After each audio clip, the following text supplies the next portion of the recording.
Dr. Mary Neal, you went through an incredible experience, a near-death experience that you have written on, you have spoken on. You're part of a new movie. It is called After Death. And I want to just start, for those who don't know your story, really this happened on a South American river. You almost lost your life. You essentially I did. did lose You my you life. did lose your life, exactly. And which I know is so strange because here we are talking now, right? But you lost your Yep. life. You experienced something incredible. Talk first, before we get into the heaven experience, talk about the accident and what happened.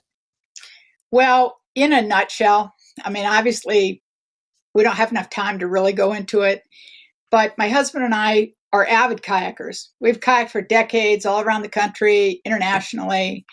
And so this is something we do. This isn't a crazy kind of thing. But friends of ours are professional boaters and run trips to Chile every year during our winter and their summer. And so when my youngest son was finally old enough to let us leave without our kids, we decided to go down there for my husband's birthday. And we had a wonderful time. We paddled all these beautiful rivers and had a great time. And what was going to be our final day of paddling anyway, we decided to paddle a river that's well known for its waterfalls or its drops. And I'm not talking about Niagara Falls, but 10 to 15 feet, which are exhilarating and challenging, but certainly well within our skill set.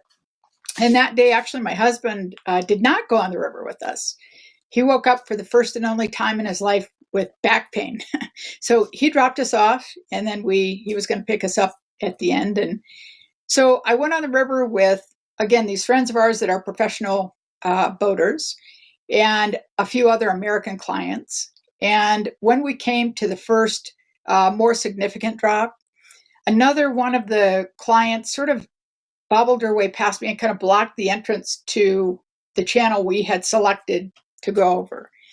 And so my only option was to veer over and go over the main part of the waterfall, which is what I did.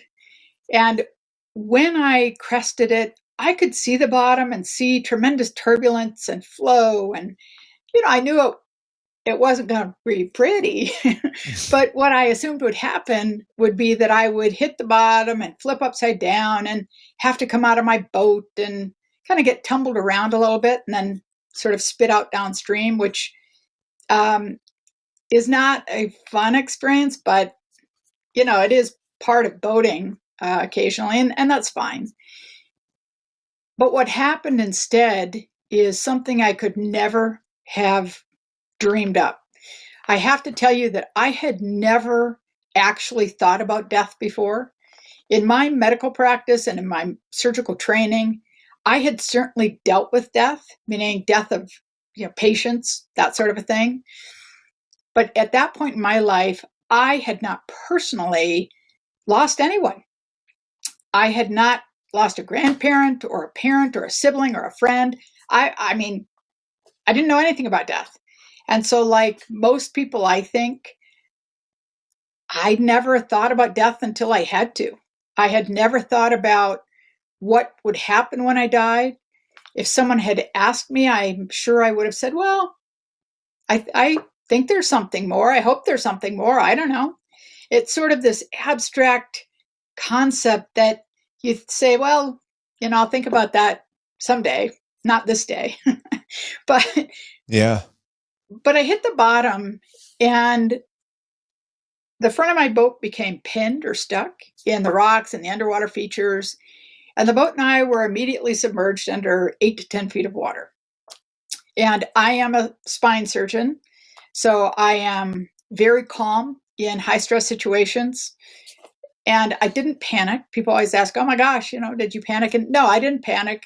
I set about trying to free me or free the boat, one of the two. But the weight of the water and the force of the current was too great for me to do anything.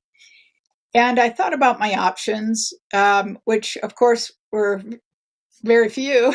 And I realized that I would probably die. And it would be very easy for you or anyone who's listening to assume that, oh, a peace came over me and, oh, I gave in. I don't have the words to explain this so that you would actually understand it, but I made a very active choice and asked that God's will be done, regardless of what that meant. And it seems like it would be a really passive thing, but it was a really active choice. And it, I really did have a choice. I could either choose God's will or fight it. And either way, I was going to die. I guess it didn't really matter. But the moment I asked that, I was immediately overcome with this very physical sensation of being held and comforted and reassured that everything would be fine. My husband would Even be as you're fine. underwater, even as you're Oh, yeah. underwater Oh, no, drowning. I was underwater for sure. Yeah. This all happened underwater. Wow. And I was being held by Christ, which, it took me a long time to actually say that out loud. What then, once your eyes go black, once it happens, right? They What never went then? black. They never went black. So you never had, No, there was no transition moment. It just flowed right. for me personally, I never felt alive and then dead, conscious and then unconscious. I felt conscious and then more conscious, Wow. alive and then more alive. No, I never felt, I never felt dead, Yeah, there was but no gap I will moment. tell you, no, not for me. And I will tell you that I'm very pragmatic and sort of concrete thinking. And God's time is different. The spiritual world's time is different. And there was definitely a shift in time, dimension. I'm not quite sure what the metaphysical words would be, but I could experience all of eternity in every moment. And so I could be held by Christ and be reassured and taken through this life review and all these things. But at the same time, I was still me. I mean, perhaps my best me, but I was still me.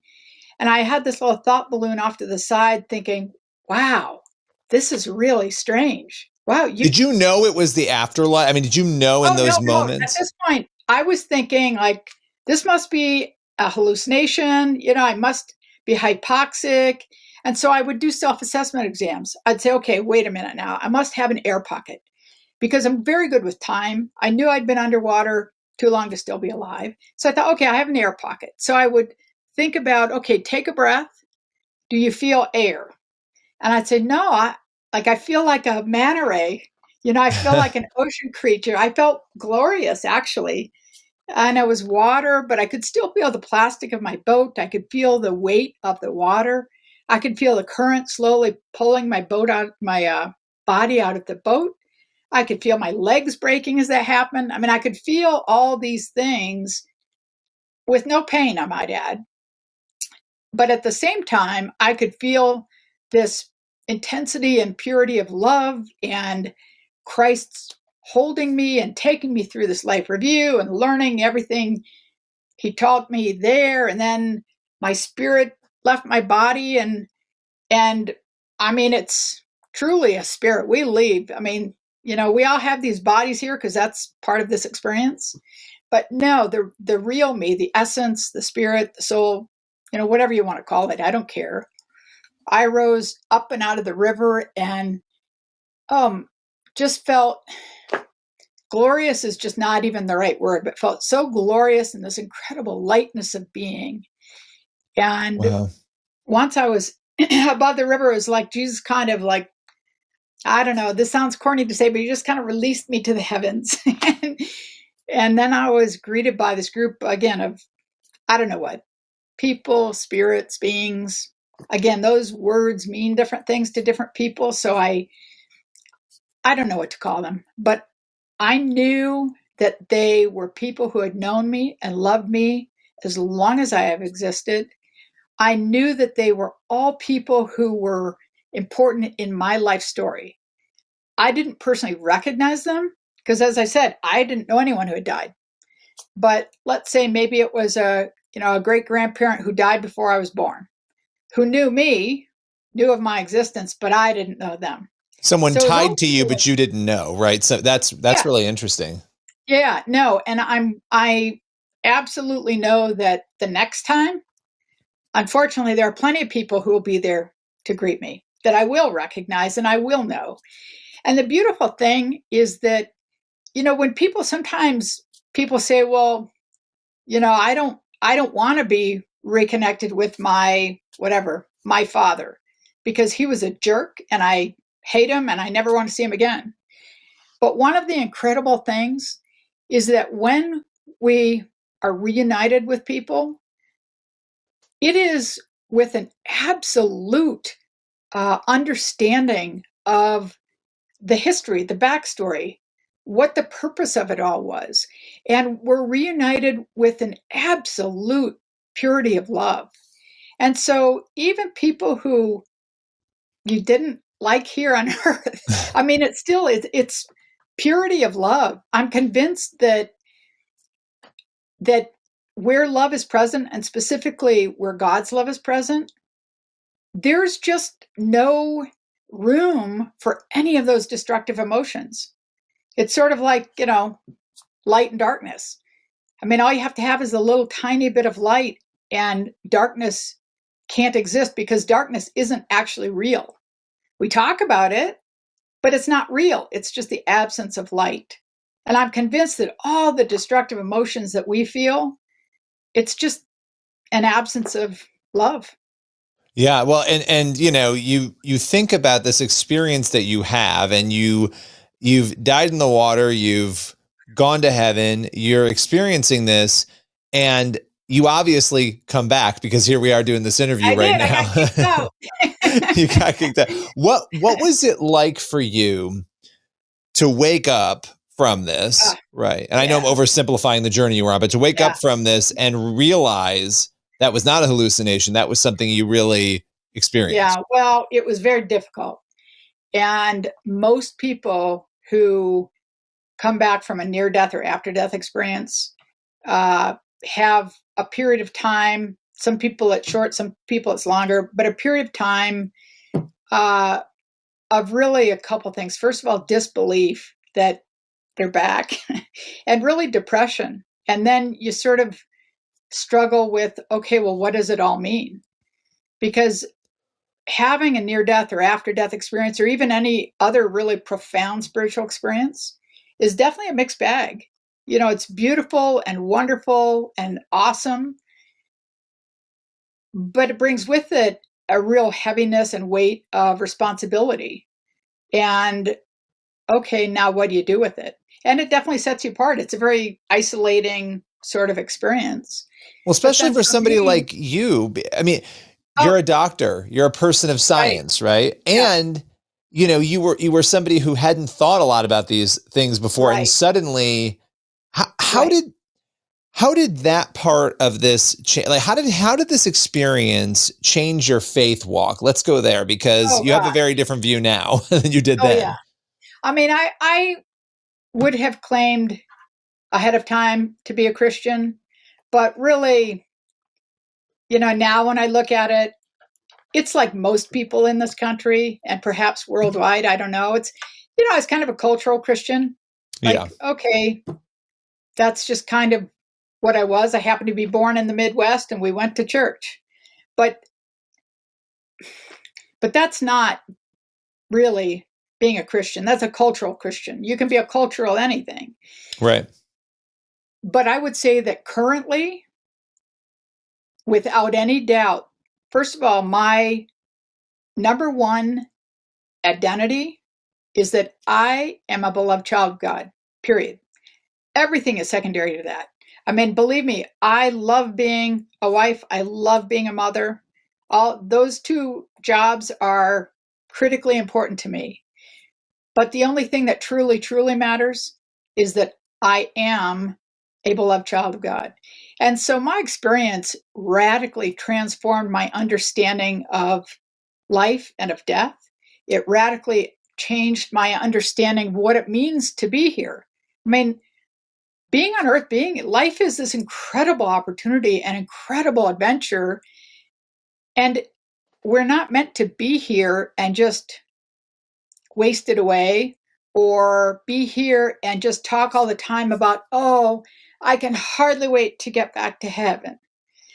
I mean, that's like going to Europe and sitting in your hotel room wishing that you were back in your hotel or in your hometown. Nobody would do that. I mean, if you go on a vacation, you go out and you experience it because you learn things differently. You experience, even if it's doing the same thing, you do it differently, and you have different things that force you to grow because it forces you out of your comfort zone. But for me, I had the other issue of coming back because when I was sent back, I was told, I was given basically a laundry list of things I still had to do. And you may or may not remember, I mean, I was told about the coming and unexpected death of my oldest son. And at the time, he was only 9 and he was healthy as a clam. I mean, actually, I don't know if clams are healthy, but he was healthy. I And do so, remember that about your story. yeah. And It's so yeah. for me, I came back, and not only because I'm a scientist, but because of that, I spent many, many months trying very hard to come up with an alternative explanation. I didn't want this experience. I didn't want it to be real. I didn't want anything to do with it, actually. Um, so for me, it was sort of this even more intense experience of just thinking, like, come on, like, why am I? What's the deal here?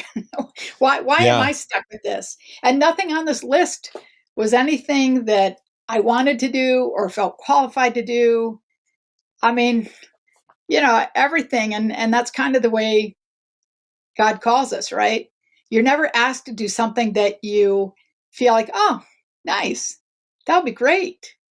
You're called to do something that pushes you out of your comfort zone because it's only then that you truly identify and discover your gifts, your talents, your ability to glorify God and serve God. Well, we have just under 2 minutes here, and there's Ah, I could talk to you for 4 hours because your story is so fascinating. So we're condensing it down here, but I want to ask because you're in After Death now, which is a new film that hits on October 27th, and you get to tell your story once again, and it's very interesting and compelling the way this film is put together. What are you hoping people take away from After Death? I am so hoping that people see the film and bring their friends, even friends who are not faith based, because we're all going to die. And this film does a really, really good job of making you think. I hope that people leave this film feeling challenged in their own assumptions about what death means and what happens afterward. Because I'm absolutely convinced that if you get to the point where you accept that there really is life after death, then all of a sudden it propels you down this pathway of discovering meaning, purpose, and joy, which is the life I believe we're meant to live.